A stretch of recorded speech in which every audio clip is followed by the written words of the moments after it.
అందరికీ గుర్తొచ్చేది ఉద్యమాల పోరుగడ్డ. కానీ ఈ వీరత్వపు నేల వెనుక అనంతమైన శక్తి దాగి ఉందని మీలో ఎంతమందికి తెలుసు? అవును, మీరు విన్నది నిజమే.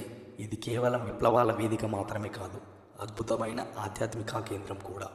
కరీంనగర్ను ఆధ్యాత్మిక కేంద్రం అని ఎందుకు అంటున్నారో తెలుసా? మన నగరానికి 4 దిక్కుల 4 దివ్యశక్తులుగా వెలిసిన ఆ గణనాథుడే ఇందుకు నిదర్శనం. నగర రక్షణ కవచంలా నిలిచిన ఆ గణపతులు ఎవరో ప్రతిష్ఠించినవి కాదు, ఇక్కడే ఉంది అసలైన మహిమ.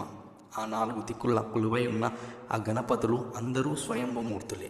అంటే ప్రకృతి సిద్ధంగా స్వయంభుగా వెలిసిన పరమ పవిత్ర శక్తులు. నల్దిక్కులు ఆ లంబోదరుడు కొలువై ఉండి మన కరీంనగరాన్ని కంటికి రెప్పలా కాపాడుతున్నాడు. ఉద్యమాల గడ్డపై వెలిసిన ఈ ఆధ్యాత్మిక వైభవం, స్వయంభూ గణపతుల రక్షణ కవచం గురించి తెలుసుకుంటే ఎవరైనా ఒళ్ళు గగుర్పడడం ఖాయం. మన కరీంనగర్ గురించి ఈ అద్భుతమైన నిజాన్ని మీ మిత్రులతో పంచుకోండి. ఇప్పుడే ఈ వీడియోని లైక్ చేయండి, షేర్ చేయండి. మరిన్ని ఆసక్తికరమైన విషయాల కోసం యజ్ఞాన కల్పతను డౌన్లోడ్ చేసుకోండి.